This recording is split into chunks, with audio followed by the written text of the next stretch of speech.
Barbara and People Against Injustice for the fine work they do all year round. And we are celebrating every year. Thank God you're still here, you're still doing the fine work. To all the individuals who decided to join us tonight, glad to see many of you, all of you out, and so many of the people that have been involved in this struggle for so many years. Sonia reminded me about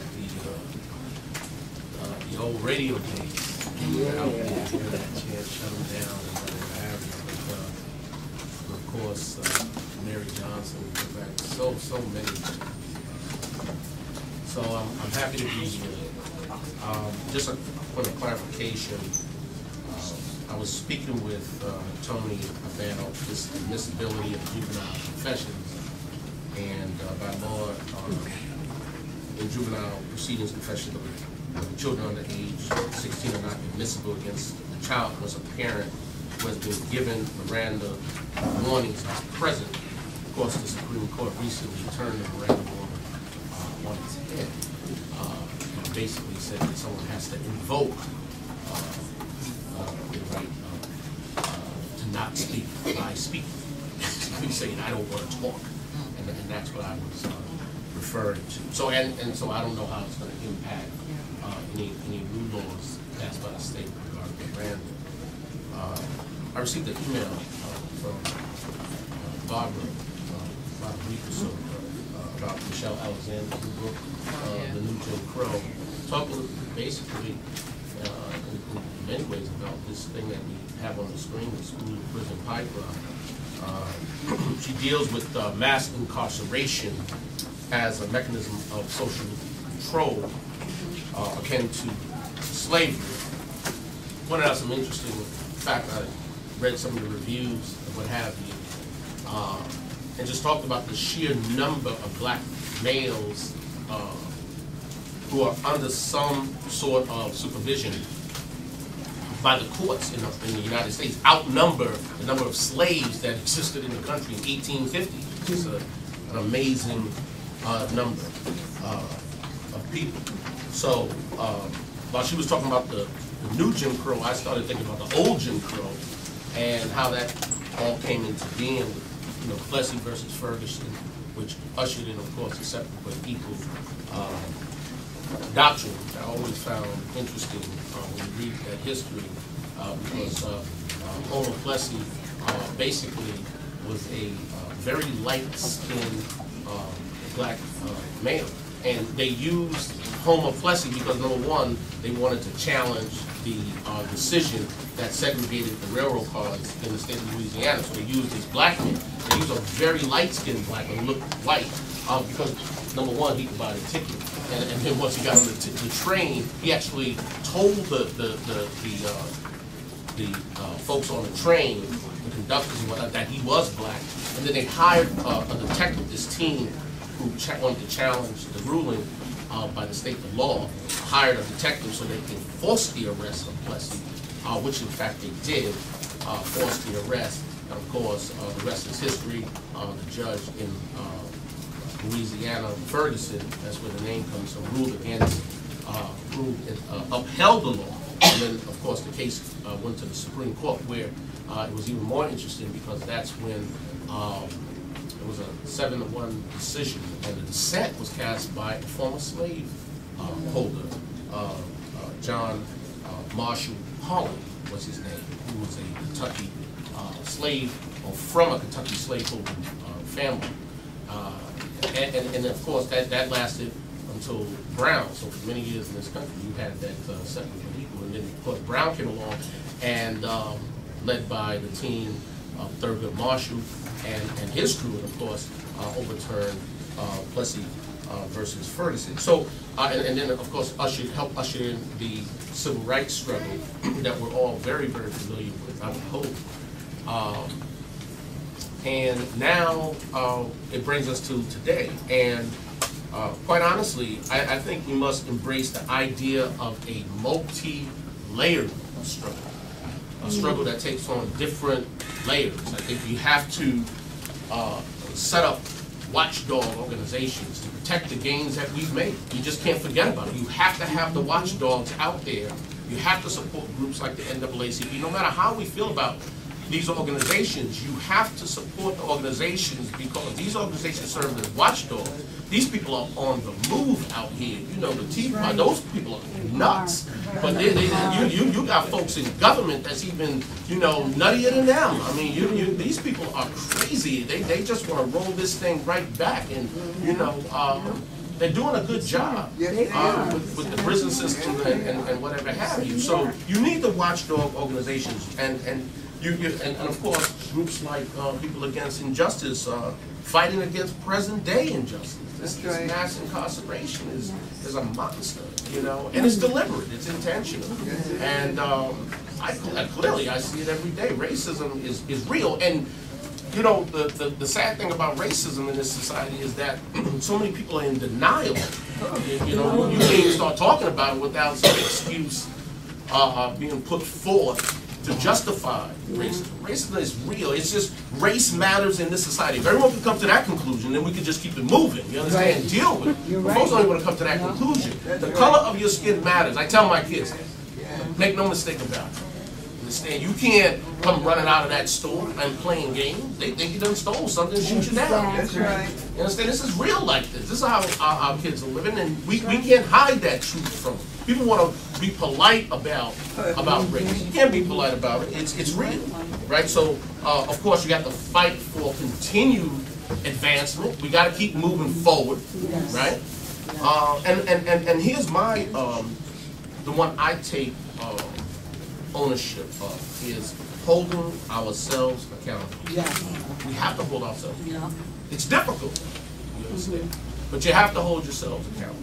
You have to, and that's what the Kiyama movement is about. And Barbara has been, you know, very much involved. And Gary has come out and supported some of the things we've done. On May 19th this year, that was the 85th anniversary of the birth of Malcolm X. We launched the War on Ignorance. I think Barbara has a tape somewhere right there, you know. But it deals with select behaviors in the community that, you know, may be embarrassing, to be perfectly honest with you, but we have to look at ourselves and say, you know, how am I contributing to the self-destructive tendencies that exist in our communities? We have to be real like that. You understand? We have to talk about the small things, you know. And we just put, you know, you go down the list, and we know these behaviors very well. So it's not that we don't engage in those behaviors, but we engage in some of them, you know, and it's a question of self-reflection. You understand? Becoming a stronger you, becoming better, building that foundation. I think that's part of how we advance. When we check ourselves and demand better of ourselves. And when you're demanding better of yourself, you don't have time to look at the next one. I don't have time to worry about Barbara's issues when I'm checking Mike's issues. You understand what I mean? I don't have time to worry about Shafiq or Representative Walker. I don't have that time because I'm checking myself. And this is what we have to do.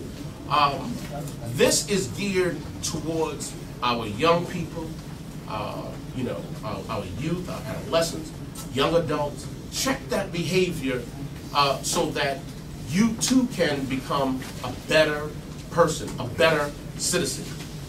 So the war on ignorance, the 5 principles of Kiyama, respect for life, sexual responsibility. AIDS is destroying us. AIDS is destroying Africa. I read somewhere a while back that the whites in South Africa, you know, once they gave it up after world pressure, and they gave that up, they said, we're going to get it right back after this AIDS crisis is over and done with. You know, so, you know, and that's part of sexual responsibility. When you bring it right back home to America, black males have to become more responsible in our sexual behavior, and it's just that real. And this is the stuff we have to tell our kids. You understand? I mean, this is how we put an end to unwanted pregnancies. This is when AIDS first hit this country. The gay community did an outstanding job educating their people about it, and virtually, you know, I'm not going to say eliminated, but certainly, you know, eradicated it to to a large degree. And that's the sort of stuff that we have to start thinking about. Commitment to fatherhood. You know, that's a no-brainer. If you make a child, you take care of that child. And that's just the bottom line. We don't have time to sit around here making excuses, bragging and boasting about the kids you are. I had somebody actually brag to me about, you know, I'm taking care of my kids. Well, you're supposed to. I mean, you want to, you know, it's just ridiculous. And without that guidance, and that's what Shafiq sees out there, and he's out there. You understand? As many of you are. You see the lack of guidance in our community. You see the individuals who are wandering aimlessly because they have not been taught. They have no guidance from that male figure in their lives. You understand? And it's difficult for kids. You understand? And that's why they need that guidance. And you have to keep them in acceptable boundaries. You know, where you can go but so far. I'll let you bounce off this wall. I'll let you bounce off, but you're not going outside those lines. Respect for womanhood. I just think that's just important. I'm getting carried away by the spirit here, sorry. I see your sign. And of course, economic accountability. But when we talk about our kids, when we talk about reclaiming our communities and you know, addressing these issues pertaining to our children, you know, we have to talk about education.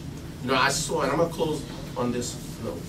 I saw this portrait, as many of you did, that portrait of 2 slave children that just came out, right? It was lost in some attic somewhere, and they found it circa 63, 62, and there was a rare photograph of 2 slave children. And the reason why it was so, you know, rare is that, you know, children in those times, slave children were not photographed, you know, so people didn't know about it. They're sitting in raggedy clothes on a barrel.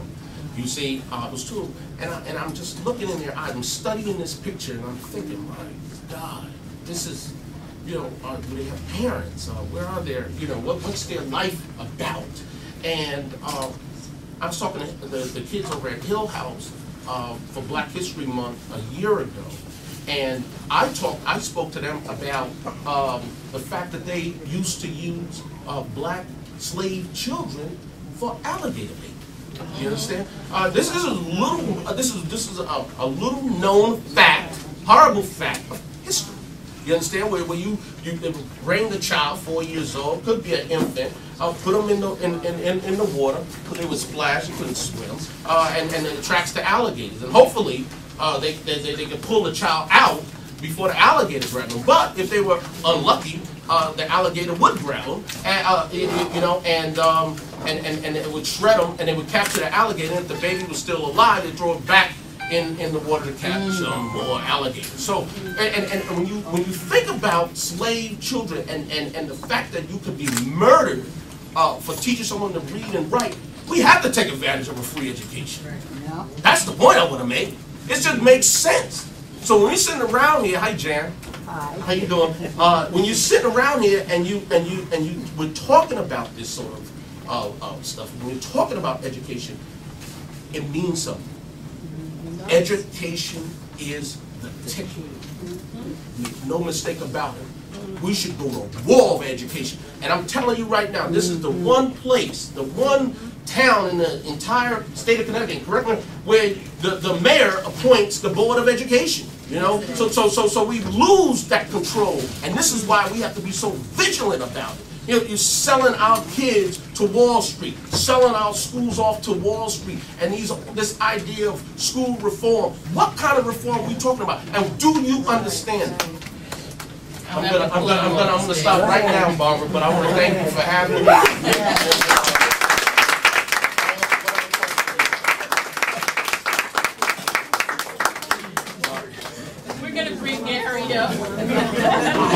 Another multitasker. He was speaking at a graduation across the street, so he had to leave that and come here. And I really appreciate him taking the time to do that. So, State Representative Gary Winfield, or is it Holden Winfield? Holden Winfield. Everybody blesses. Sorry. You know, Mike was on track. You know, Mike think he was going everywhere, but he was on track. You know, proud to, let me start off by saying I'm proud to say that I've been a member of People Against Injustice. This group has done a lot of good work. Been, as in have been. Oh.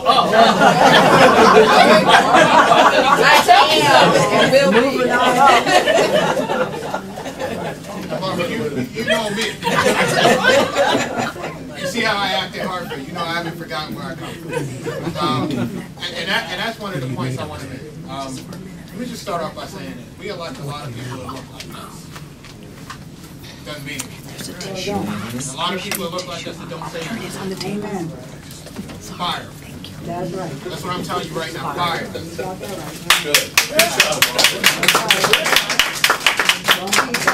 This is not a game, and this is not about their political careers. This is about, do you have somebody voicing what you need them to voice?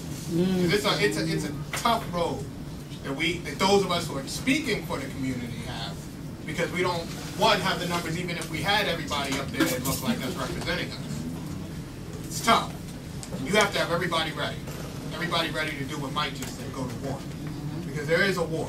And you want to talk about racism, I'm going to tell you, I can't tell you how it is. There are people up to that state legislature, they look at people like us and make people who look like me say this to me.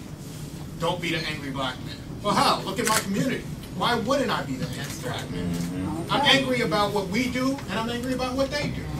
I'm angry about both things, and I'm not going to change. The reason why I can do that, though, is because I feel and I know that the community is supported.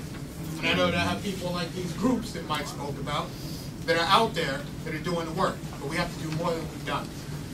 And I know it's hard. I know we got a lot of things going on in our lives. But we can't do the work without you. We can't. Larice can't be up there talking about the things she talks about without you backing her up. And she can come talk to me, but if there's 3 or 4 of us, we're not getting anything done. That's the reality. So we have to struggle. And I'm going to tell you something. Other people are struggling to be there. You got the people coming, you got the woman that drags in her little tank. She comes up and she's doing that, and people are listening. And then you have us, and we yell and scream, and we say nothing's going right in our communities, and you turn around and you don't see any black people. You don't see any Latinos. That's right. It's difficult. She's saying that's right. She knows it. She's there.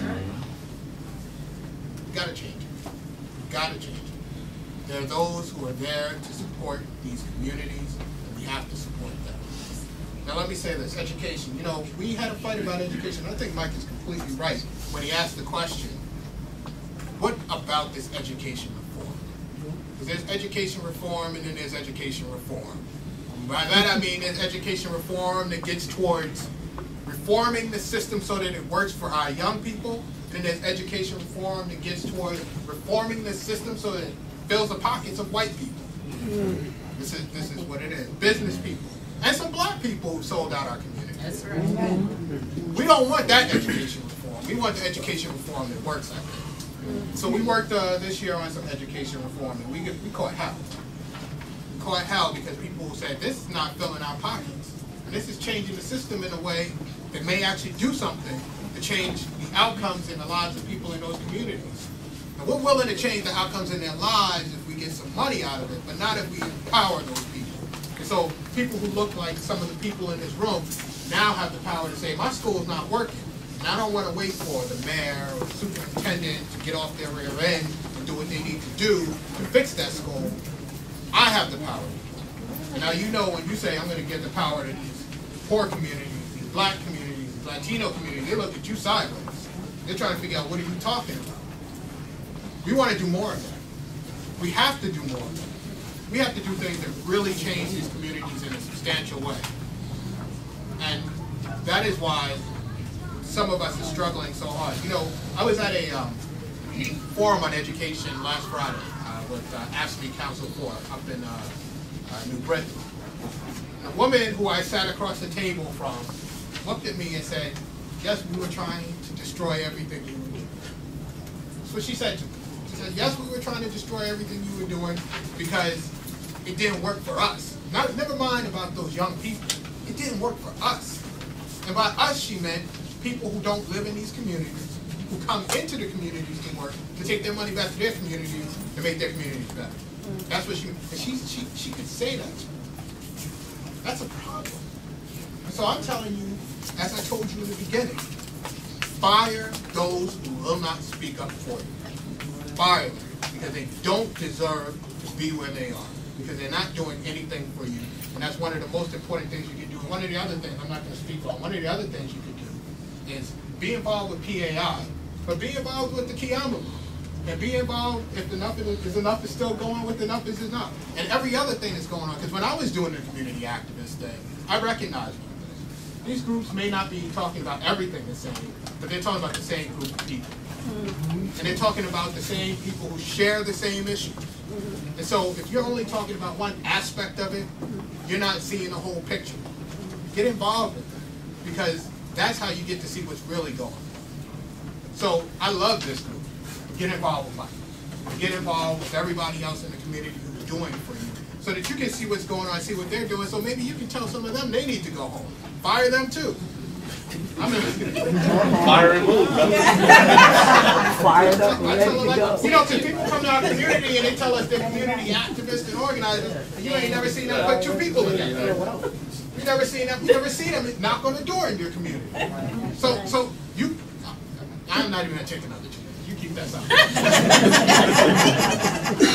but when you're involved, you can call these people to the carpet, and that is one of the most important things that we can do. Call people to the carpet and tell them, look, you have to be accountable. You have to be accountable. And I'm gonna tell you this: if I'm not doing the job, fire me too.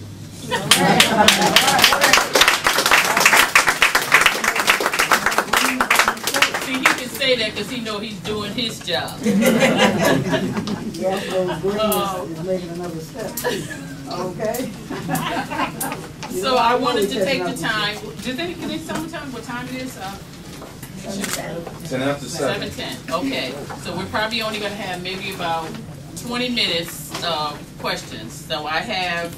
Did you get any questions? I got one question. Anybody? Okay, here.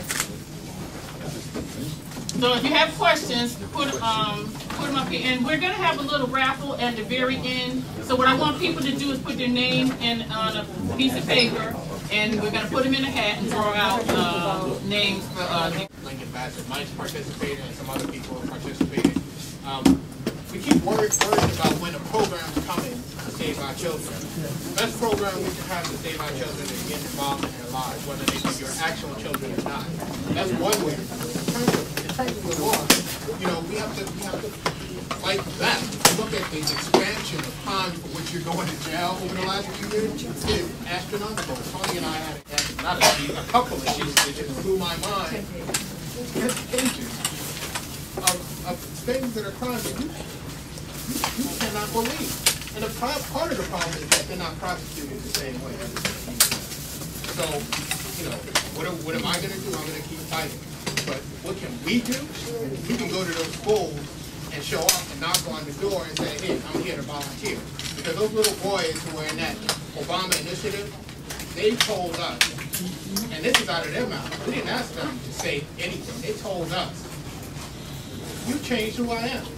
And we didn't change who they were in 3 years, 4 years. We changed who they were by showing up again and again over a period of months. Because they can believe in you when there's consistency. I think we have to strengthen families. I honestly think that. I think there are a lot of mothers out here who are overwhelmed, trying damnedest to do the best they can. I grew up in a single parent household. My parents were young. And my mother was a woman of steel. She understood the value of education.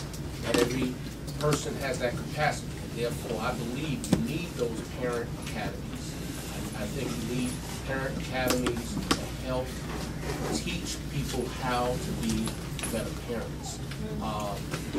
This is why I'm against the charter school initiative. Because although I think some charter schools work, a lot don't work. And it's not the holy grail for education. And the money we're putting into charter schools could be better spent for after-school initiatives and parent academies that could do a world of capacity to do better in terms of performance in school. And one final thing, black men must become more involved in the lives of our children. I will not stop saying that. That is key. It's undeniable, and it's not debatable. we have to hold our agencies accountable for what they're doing to our families and our children. One of the biggest things that we have tried to do for the last 2 years is make you can see what these agencies believe and how they treat our families. Department of Children and Families is one of the worst agencies we've got that is destroying our children and our families in this state. They continue to do things, and they do it under a radar, and they do it in a way that none of us finds out until after the fact, where we have all of these children being marched off to jail because of the fact that we bounced them around, we have taken all of them out of their normal family environments and put them in environments that are hostile, that have no intention of making them grow or develop. And we have to make sure that people see these things and we get a large voice and say, we got to stop this. We got to embarrass them and we've got to attack them. So the only way I think that we're going to make changes up in Hartford, especially because that affects us down here and it affects our children, is to make sure that every time an agency makes a false move, we hold them accountable, we put them on the front of the paper, and we attack them. I have to say, worst systems for African Americans and Hispanics in this state and probably this whole country is the Department of Corrections and the Department of Children and Family Services.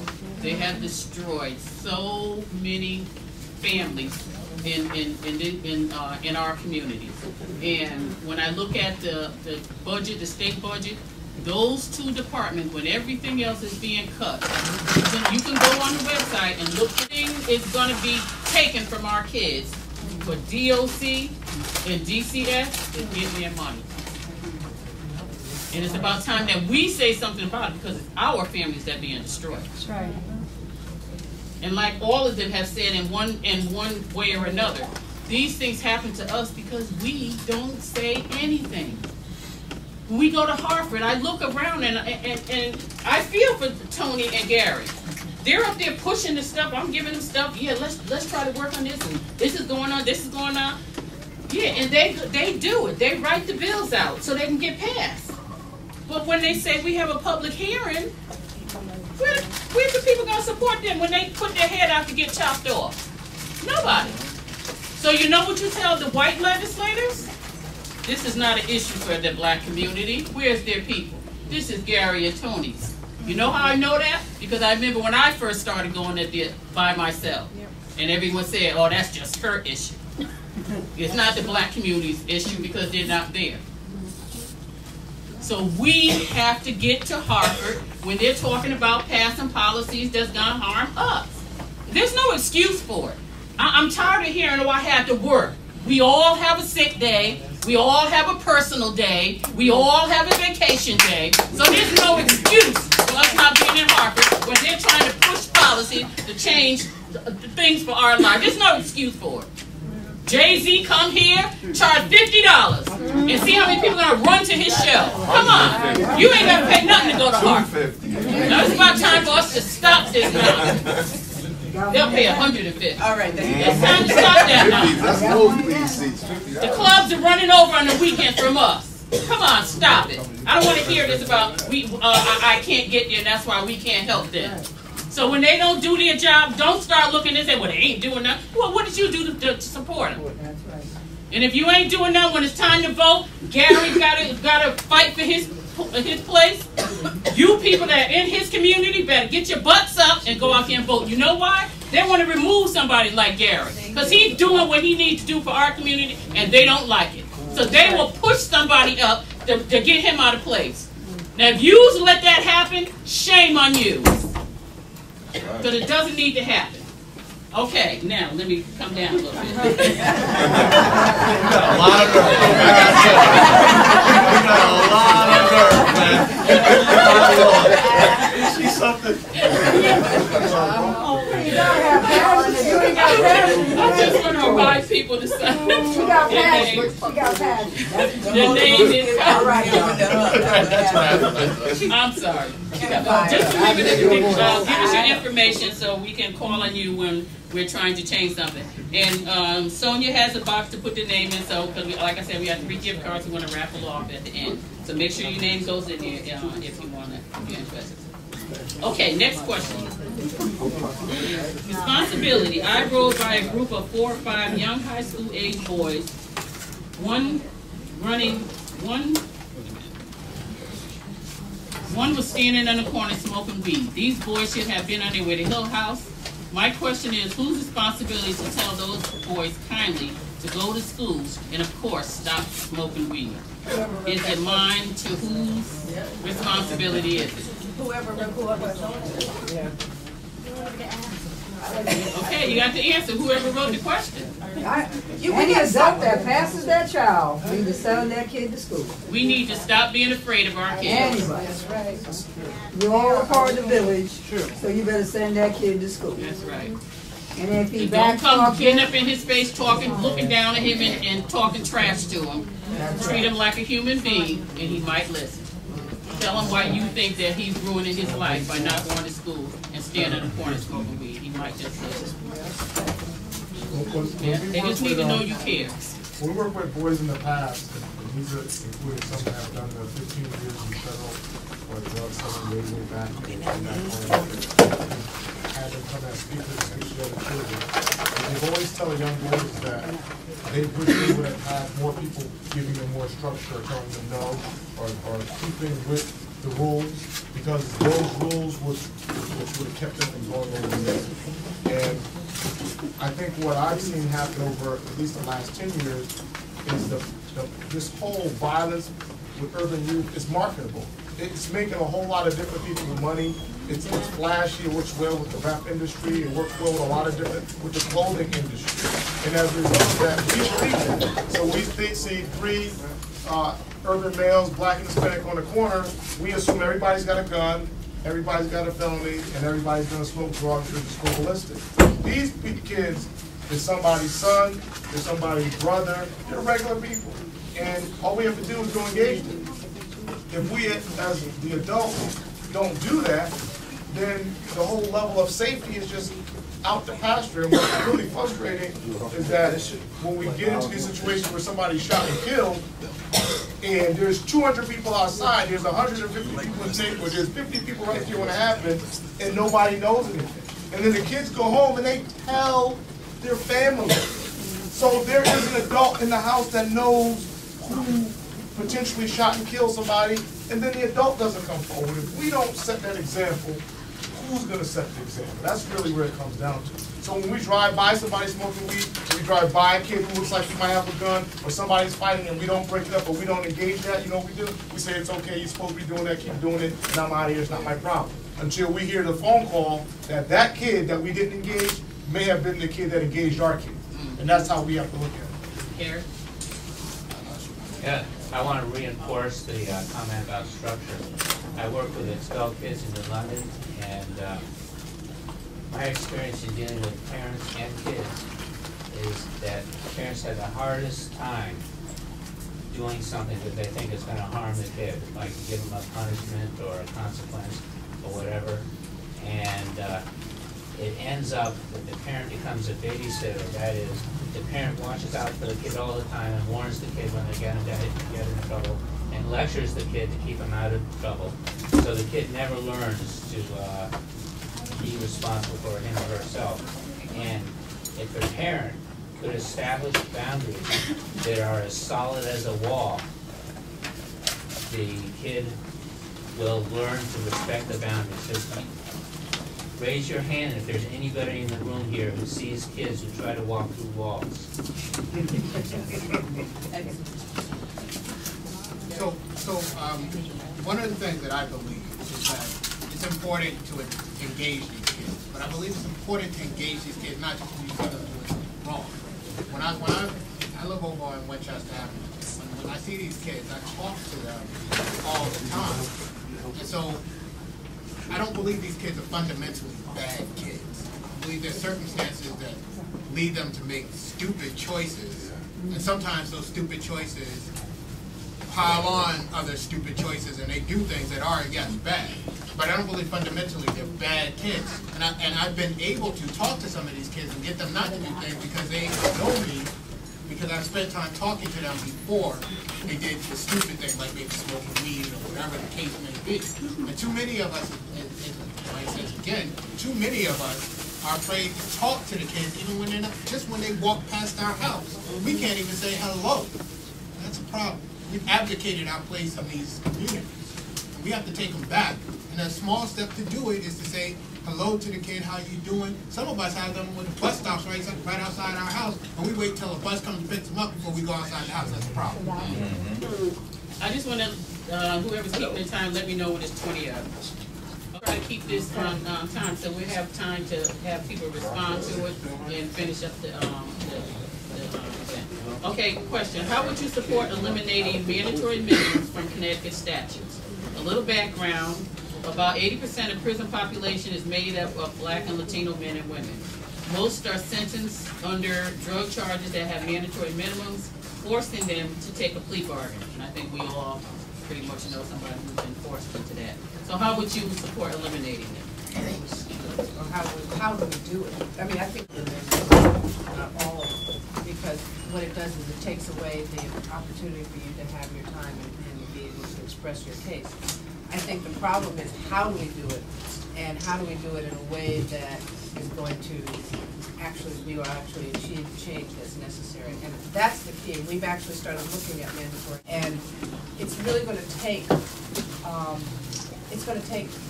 economic issues to help change that, unfortunately, in this state, the way I see it. We have to prove that by the reduction of mandatory minimums, the state will actually save money. It will reduce the number of people incarcerated, and our Department of Corrections will then be able to reduce. Otherwise, we have too many people in the state that believe that mandatory minimums protect them. They believe that that provides them with public safety, and that's where their error is. Well, the thing about the mandatory minimums, even if you plead to the mandatory minimums, well, first of all, prosecutors will come off mandatory minimums in order to get the plea bargain. Right. So if they come off the mandatory minimum, says, you know, and say we'll offer you a suspended sentence with probation, but you got to take the felony hit. So you're on probation for 3 years, and if you screw up, you owe us 6.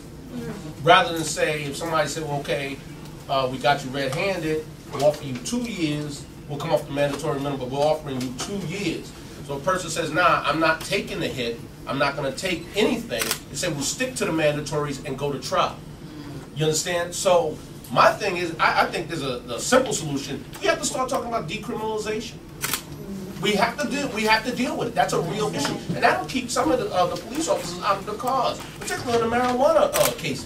That's ridiculous. The small odor of marijuana, you know, I smelled it, and therefore now they go in your car and rip your car apart, rip your life apart. Basically, there's only one misdemeanor drug statute in the state of Connecticut. I think it's 21A-279C, and that's possession of marijuana. That's it. Or less. There it is. I'm not going to ask you how you know about it, but you know what I mean? That's part of our work. Oh, you know. It's common knowledge. My question real quick, Mike, is when did smoking weed become a crime? I know, not me, I know some people smoked weed years ago. Ladies, work with me, please. Oh, sorry. Let me pass, please. Well, that's possession. So if you're smoking it, you okay? In Connecticut, That's possession. wait a minute. If In you're smoking Connecticut, it, there's it's actually a possession. law saying that you can go get a stamp to cultivate and sell marijuana, but nobody has yet went to and get that taxation So regulation. in other words, if the government's getting the taxes, it's okay? It's okay. Oh, okay. Yeah, like alcohol. That's the Yeah, way we're like- going to be able to okay. turn it over, is to allow the states to charge Okay, taxes. so as long as the government can get taxes from the drug, the drug is okay. And in Connecticut, we have that law since 1981, but no one has gone to get their regulation. Okay. But we have to, the point I was making was, and thank you, Larice, but the point I was making was that we have to become more sophisticated in our communities, simply because when I started talking about decriminalization and the legalization of drugs. You know, don't go into a holy roller fit. Understand what folks are talking about and how it impacts our community. You have ministers out here and other unenlightened individuals who sit up there and they will, you know, rail against decriminalization, rail against the legalization without understanding the complexity of the issue. And this is what I'm talking about. Our people have to become more sophisticated in our approach to electoral politics. We have to become more sophisticated in terms of legislation and what this means for our community, and stop operating on emotionalism, balance it with reason. And when I think about mandatory minimums, I think about, if they take away the mandatory minimum, it leaves, I can see it leading to even more, I can see it being more discriminatory, because now they don't have a mandatory minimum that says, well, you have to go to jail for the crime. The prosecutor won't be able to hang his or her hat on the mandatory minimum, so you now have a better fighting chance, and give judges discretion over, that's what you would do, so you trade off with the mandatory minimums with the judicial discretion. That's how you do it, and hope you get an enlightened judge, and some balance.